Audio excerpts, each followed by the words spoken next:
जी बच्चों, देखते हैं अपन पहला प्रॉब्लम एएमजीएम इनइक्वालिटी पे। तो बच्चों वैसे तो आप डायरेक्ट देखो, अगर ये प्रॉब्लम आपको आ जाए तो ऐसे तो स्ट्राइक नहीं करेगा कि कैसे, मतलब अगर आप एएमजीएम की तरफ नहीं रुख करेंगे तो ये एग्जाम में क्वेश्चन बहुत मुश्किल हो जाएगा बनना आपसे। देखिए,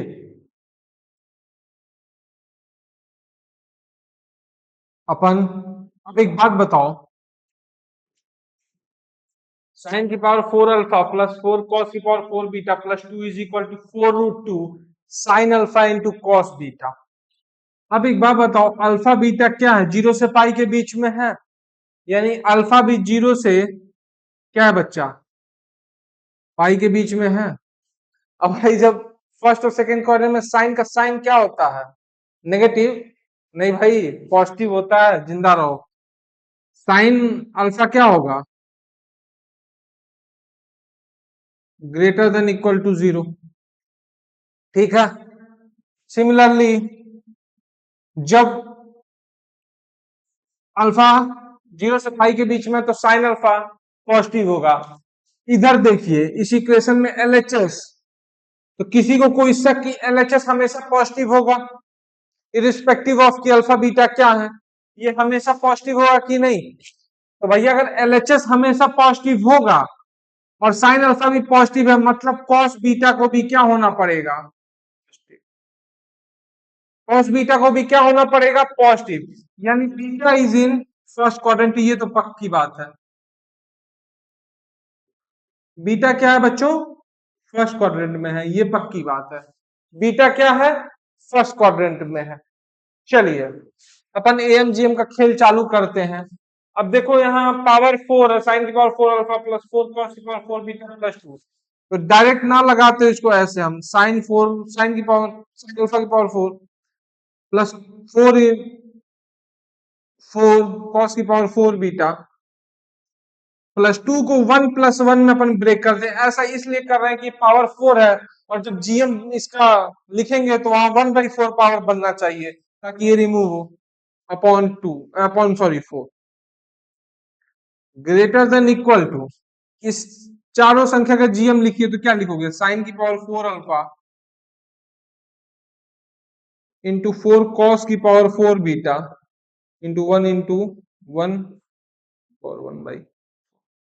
ठीक है। इतनी बात बच्चों क्लियर? अब देखिए, तो यहां से साइन की पावर 4 अल्फा प्लस 4 कॉस की power 4 beta plus 1 + 1 greater than equal to 4 into, अब यहाँ देखो साइन की पावर 4 अल्फा, साइन अल्फा तो पॉजिटिव है, तो एक्चुअली यहाँ आना चाहिए क्या? Mod sine alpha mod cos beta into 4 की पावर 1/4। लेकिन साइन अल्फा भी पॉजिटिव क्वांटिटी है, क्योंकि जो अल्फा का रेंज दिया हुआ है 0 से पाई, वहां पे साइन अल्फा क्या होगा? पॉजिटिव होगा, तो मॉड का कोई मतलब नहीं है। सिमिलरली कॉस बीटा भी पॉजिटिव है, तो मॉड का कोई मतलब नहीं है। सिमिलरली कॉस बीटा भी पॉजिटिव है, तो कोई मतलब है नहीं।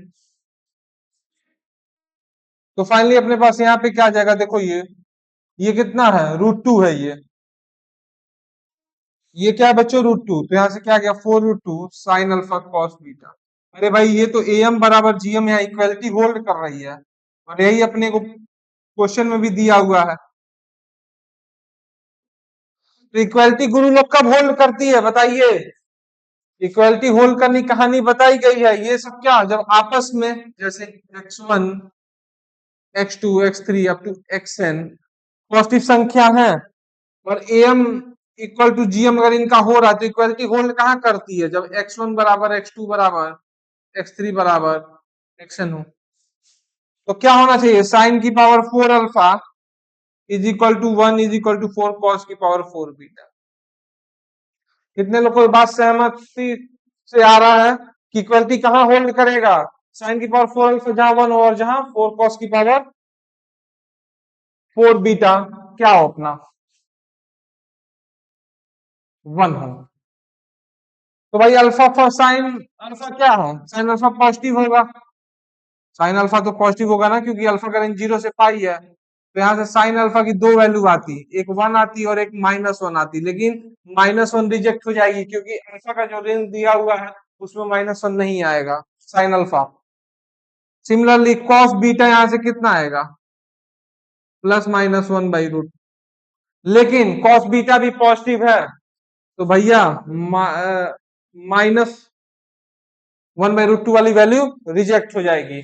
यानी बीटा की वैल्यू कितनी आ गई, 45 डिग्री और π/4, और अल्फा की वैल्यू कितनी आ गई, π/, अल्फा बीटा आ गया। अब तो भाई चॉकलेट वाला सवाल है ये तो, अल्फा की वैल्यू π/2 आ गई, बीटा कितना आ गया, π/4, तो बस रख दीजिए cos of π/2 plus π/4 minus cos of π/2 minus π/2, तो कितना cos 3π/4 मतलब कितना, -1/√2, और ये कितना -1/2, यानी वैल्यू कितनी आएगी बच्चे, -√2।